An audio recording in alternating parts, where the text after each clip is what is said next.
നോക്കണ്ടാവില്ലേ, ഞാനിവിടെ തന്നെയുണ്ട്.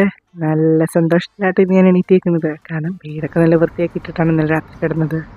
രാവിലെ എണീറ്റപ്പോൾ നല്ല മഞ്ഞ്. അറിയാതെ വീടൊക്കെ മിസ് ചെയ്തു പോയി. ഇങ്ങനെ പുറത്തൊക്കെ വന്നിക്കുമ്പോൾ നമുക്കറിയാതെ വീടൊക്കെ മിസ് ചെയ്യും. പോട്ടെ. എന്തായാലും ഒരു പിടിക്ക് രണ്ട് വിഷയം എന്ന് പറയുന്ന പോലെ എഗ്ഗ് മെഴുകി ഞാൻ ഒരു പാത്രത്തിൽ തന്നെ ഉണ്ടാക്കി. പിന്നെ ഞാൻ ശ്രദ്ധിച്ചത് കുറച്ച് ദിവസമായിട്ട് എന്നെ നോക്കിക്കൊണ്ടിരിക്കണേ ഈ നെല്ലിക്കേനെ. അപ്പോൾ പിന്നെ ഞാൻ നെല്ലിക്ക ഉപ്പിലിടാമെന്ന് വിചാരിച്ചു. ഉപ്പിലിട്ട് കഴിഞ്ഞപ്പോൾ പകുതിയായപ്പോൾ തന്നെ ഇസേനീറ്റ് വന്നു. പണി പാളിയില്ലേ. പോട്ടെ. എന്തായാലും ഇസേനെ നെബിലൈസ് ചെയ്യണം. നാളെ നമ്മുടെ മെമ്പ് റെഡി. ഇന്നത്തെ ഡേ സ്റ്റാർട്ട് ചെയ്തത് ഞാൻ എന്നിട്ട് ഗ്രീൻ ടീ കുടിച്ചിട്ടായിരുന്നു. ഇസേനെ തിന്നിട്ട് തിരിച്ചു വന്നപ്പോൾ കണ്ടത് ഫുൾ മഞ്ഞ്. എന്തായാലും തിരിച്ച് വീട്ടിൽ കയറി വന്ന് വർക്ക് സ്റ്റാർട്ട് ചെയ്തു. ഇടയ്ക്ക് ഫുഡും കഴിച്ചു. പിന്നെ ചപ്പാത്തി മീൻകറി ഉണ്ടായിരുന്നു കേട്ടോ. പിന്നെ ഉച്ചയായപ്പോഴാണ് അറിഞ്ഞത് എൻ്റെ അപ്രൂവ് ആയിന്ന്. കൊള്ളാലേ.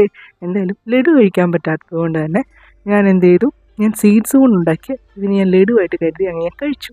ഇതിൻ്റെ റെസിപ്പി ഓൾറെഡി എൻ്റെ ചാനലിലുണ്ട് കേട്ടോ.